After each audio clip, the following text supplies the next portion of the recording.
भूत होते हैं या नहीं, इस पे बहस तो बहुत होती है, पर सच झूठ का फैसला अब मैं आप पर छोड़ती हूँ।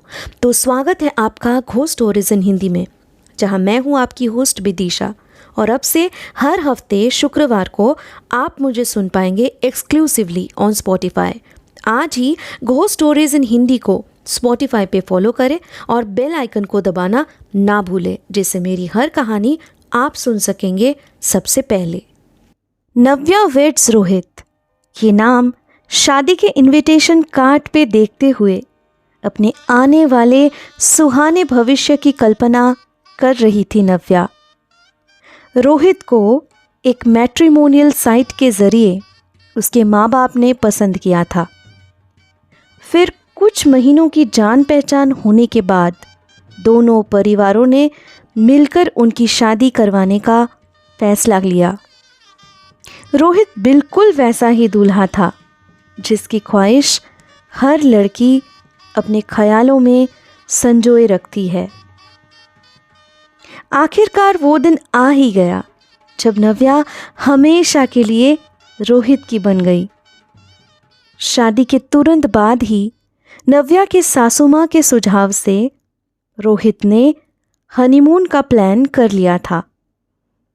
नव्या ने सोचा था कि रोहित कोई इंटरनेशनल टूर प्लान करेगा, पर जब रोहित से उसने इस बारे में पूछा तो उसके दिए हुए जवाब ने नव्या के होश ही उड़ा दिए।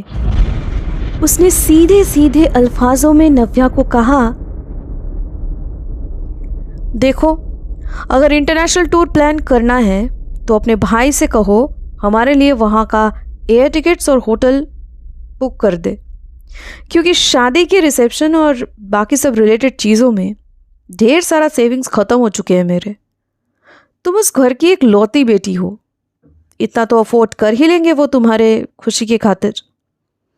आखिर यही यादें ज़िंदगी भर रह जाएंगे हमारे पास। शाम तक उनसे पूछकर बता देना, एल्स हम लोग कहीं आसपास माँ के कहे हुए जगह पे ही घूम के आ जाएंगे 2-3 दिनों के लिए। रोहित इतना कहकर ही उस दिन ऑफिस के लिए निकल गया था और नव्या ने भी इस बात को आगे नहीं बढ़ाई। शाम को डोरबेल के बजते ही नव्या दौड़ती हुई दरवाज़ा खोली, पर उसके चेहरे की मुस्कुराहट उसी पल गायब हो गई जब उसे अनदेखा करके रोहित अपने कमरे में चला गया। नव्या इतना तो जानती ही थी कि रोहित पे उसके ऑफिस के काम का प्रेशर बहुत ज़्यादा था, पर नई नई शादी हुई थी उनकी, इसलिए कम से कम रोहित एक बार मुस्कुराकर उसकी तरफ देखेगा, इतना नव्या ने ज़रूर उम्मीद की थी। वक्त के साथ साथ रोहित का बर्ताव बदलने लग गया। इन सब का शुरुआत तब हुआ था जब नव्या ने अपने बड़े भाई से इंटरनेशनल टूर के लिए कोई बात नहीं की थी और रोहित इस बात से खफा होकर नव्या से बहुत बहस किया था। यहाँ तक कि पगफेरे के रस्म में भी किसी न किसी बहाने से उसने नव्या के परिवार का अपमान करने में कोई कसर नहीं छोड़ी। हालात बदतर होने लगे, पर फिर भी अपनी तरफ से नव्या ने कोई आवाज़ नहीं उठाई। हमेशा से एम्बिशियस और वर्कहॉलिक होने के बावजूद अब उसे अपने जॉब पे जाने की इजाज़त नहीं मिल पाती थी। अपनी सासू माँ रीता जी और पति को समझाने की नाकाम कोशिशों में ही कब शादी के बाद 8 महीने गुजर गए कि नव्या को पता भी नहीं चला। इसी बीच बस एक खुशखबरी मिली जिसकी उसने कल्पना भी नहीं की थी। वो माँ बनने वाली थी। खुशी से डगमगाती हुई जब उसने ये बात अपने ससुराल में बताई, तब उसे पता था कि अब शायद हालात में सुधार आएगी, पर ऐसा कुछ भी नहीं हुआ। उल्टा रोहित चिल्लाता हुआ बोला, क्या बकवास कर रही हो तुम? तुम्हें पता भी है कि एक बच्चे के आने से खर्चे कितने बढ़ जाएंगे। शादी करके ही पछता रहा हूं, ऊपर से एक और बोझ। मुझसे ये सब नहीं संभाला जाएगा। तुम इस बच्चे को अबॉर्ट कर दो। जितनी जल्दी हो सके मां के साथ हॉस्पिटल या नर्सिंग होम में जाकर सारा प्रोसीजर खत्म करके आओ, समझी? जब रोहित के आगे गिड़गिड़ाकर समझाने पर भी वो मानने को तैयार नहीं हुआ, तो रीता जी के पास मां की ममता का वास्ता देकर नव्या ने कहा, आप तो मां हो, आप मेरा दर्द समझ सकती हो। अब बस आप ही हो जो रोहित को सही गलत का फर्क समझा सकती हो। प्लीज उन्हें समझाइए मां, मैं इस बच्चे को दुनिया में लाना चाहती हूं। रीता जी ने सब कुछ सुनने के बाद रोहित की तरफ देखते हुए कहा, देख बेटा, नव्या सही बोल रही।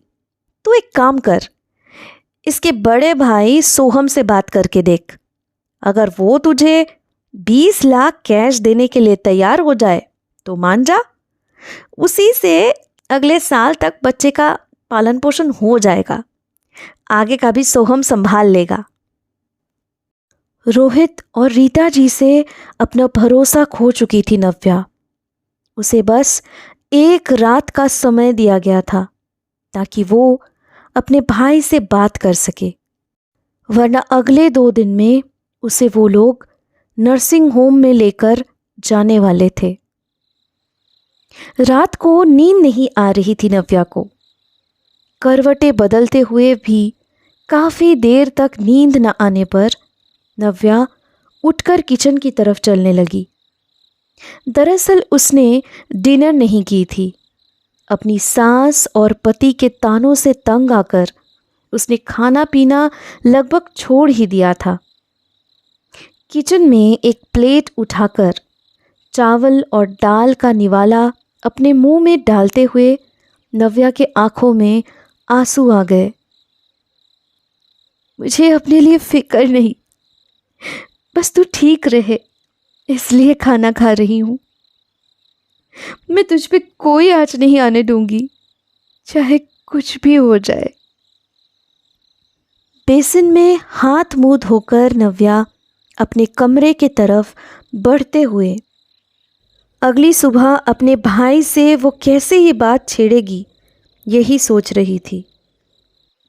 बेडरूम का दरवाज़ा खोलकर बिस्तर की तरफ जाते हुए उसने अपना कदम बढ़ाया ही था कि तभी वो एकदम से चौंक गई। ये क्या देख रही थी वो? कौन है तुम? रोहित, रोहित देखो, ये कौन लेटी हुई है तुम्हारे बगल में? रोहित, उठो रोहित। रोहित अचानक से नव्या की आवाज़ सुनकर बेडसाइड लैंप ऑन करता है और नव्या को देखते हुए बोलता है, हुआ क्या है? क्यों इतनी रात को परेशान कर रही हो मुझे? चिल्ला क्यों रही हो? रोहित के किसी भी सवाल का जवाब देना अब नव्या के लिए नामुमकिन था, क्योंकि अब उस बिस्तर में उसे रोहित के अलावा और कोई भी नहीं दिख रही थी। इस सवाल ने नव्या को रात भर जगाए रखा कि बिस्तर में उसकी जगह पे रोहित के बगल में कौन लेटी हुई दिख रही थी। बिखरे हुए खुले लंबे बालों से चेहरा ढका हुआ था उस औरत का, और उसने शायद एक साड़ी पहनी हुई थी। पर कोई इस तरह कैसे उसके बेडरूम में घुस आया? बात की तुमने अपने भाई से? क्या कहा उसने? रीता जी की आवाज़ कानों में पहुंचते ही नव्या अपने उलझे ख्यालों से निकलकर बोली, क्या माँ, आपने कुछ कहा? ओ हाँ भैया, देखती हूँ।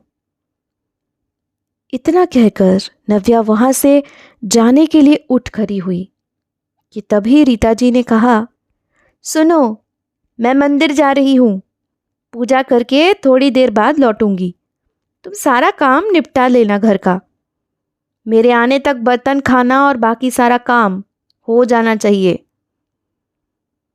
गुनगुनाते हुए किचन में नव्या सिंक पे बर्तन धो रही थी।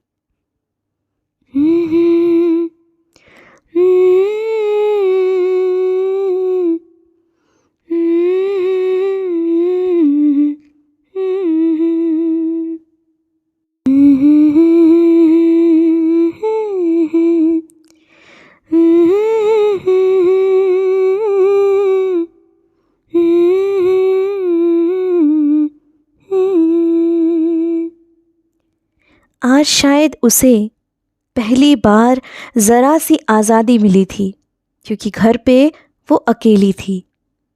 दोपहर का खाना भी बन चुका था, इसलिए अब बस उसे थोड़ा आराम करने का मन था।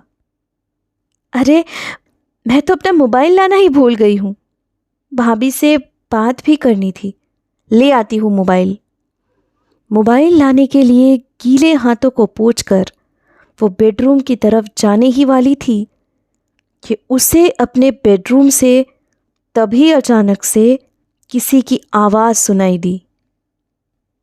मेरे बूढ़े पिताजी कहाँ से लाएंगे इतनी महंगी कार? रहम करो, मैं उनसे इस बात की जिक्र ही नहीं कर सकती।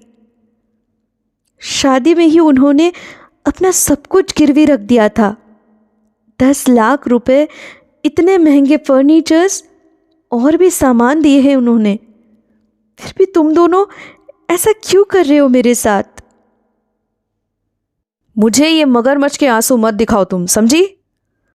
अगर मेरी खुशी के लिए अपने पापा को इतना नहीं बोल सकती हो तो एक काम करता हूँ, तुम्हें उनका दुख समझने के लिए हमेशा के लिए वहीं पे रख के आता हूँ।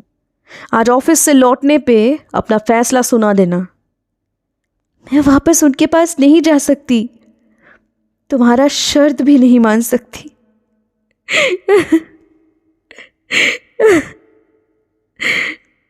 ठीक है, कर लिया फैसला मैंने। नव्या दरवाजे के सामने मूर्ति बनकर खड़ी थी। उसे अपने आंखों देखी पे भरोसा ही नहीं हो रहा था, क्योंकि उस कमरे में एक औरत और रोहित, उन दोनों के बीच बहस चल रही थी। रोहित ऑफिस में होते हुए भी यहाँ कैसे किसी औरत से इस तरह की अजीब बातें कर रहा था।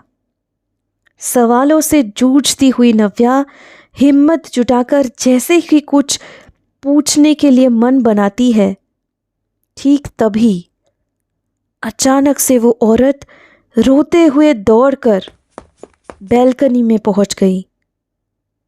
रोहित चिल्लाता हुआ बोला, प्रेरणा, ये क्या कर रही हो?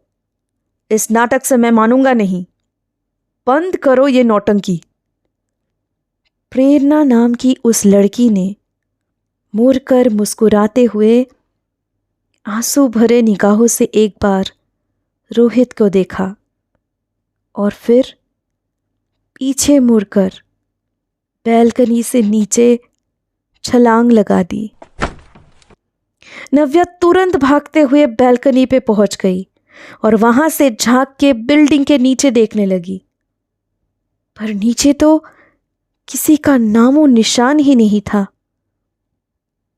रोहित, वो लड़की, सहमी हुई आवाज में ये कहकर कमरे की नजरें नजरें घुमाते ही नव्या के मानो होश उड़ गए, क्योंकि उस वक्त कमरे में कोई भी नहीं था। अगले कुछ पल तक खामोश रहकर पूरे किस्से को दिमाग में दोहराते हुए आखिरकार नव्या ने एक नंबर डायल किया।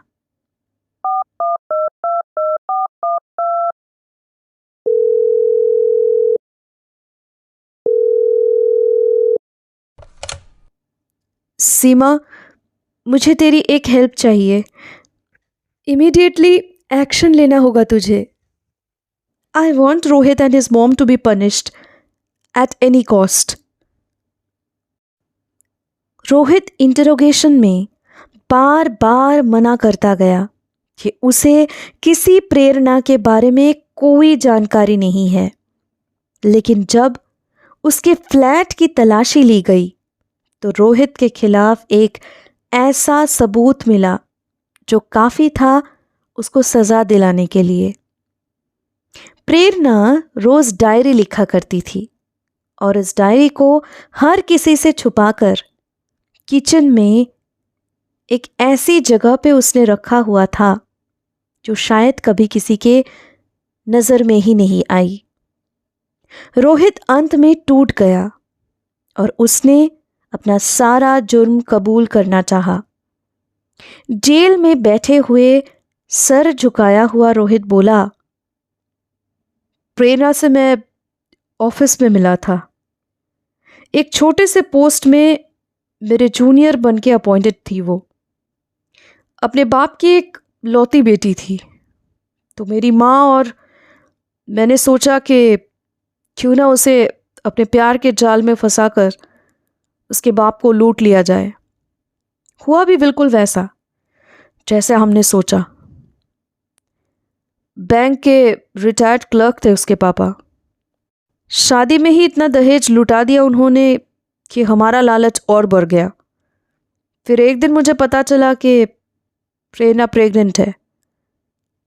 प्लान किया कि अब उसके ऊपर मेंटल प्रेशर डालकर उसके ज़रिए कुछ और ऐश करूँगा।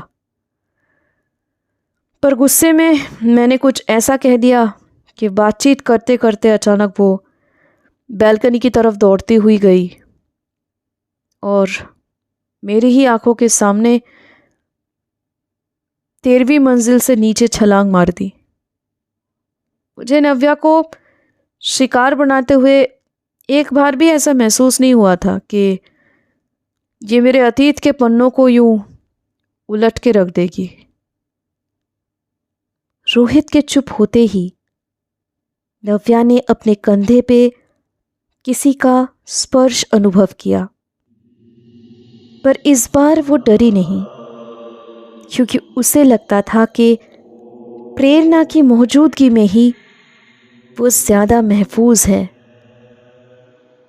घोस्ट स्टोरीज इन हिंदी को स्पॉटिफाई पे फॉलो करते वक्त बेल आइकन को दबाना ना भूलें, जिससे मेरी हर कहानी आप सुन सकेंगे सबसे पहले। अब से हफ्ते के हर शुक्रवार को मैं आपके लिए लाऊंगी ऐसी कहानियाँ जो आपके डर के परिभाषा को बदल के रख देगी।